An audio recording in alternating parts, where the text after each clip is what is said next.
Pour la conception, ça m'a fait immédiatement penser à les lithophones que j'avais déjà vus. Malheureusement, je n'ai pas pu créer un qui était fonctionnel parce que ça aurait été trop fragile pour être installé à la public.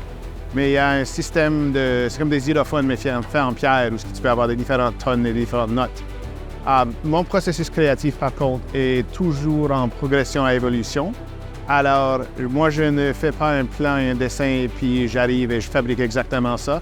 Moi, je préfère collaborer avec les matériels, avec les lieux. Alors, j'ai changé d'une façon assez notable la forme et la façon que j'ai décidé de structurer les feuilles de la pierre. J'aimais bien les granites qui sont offerts comme possibilité, mais aussi la combinaison avec le métal, je trouve que ça laisse l'occasion d'élever les matériaux un peu et aussi fabriquer un sens de manque de poids avec la sculpture aussi, comme si il n'y a pas de gravité. J'ai eu la chance non seulement appris à tailler de la pierre, mais aussi de fabriquer en métal et travailler avec des forgerons.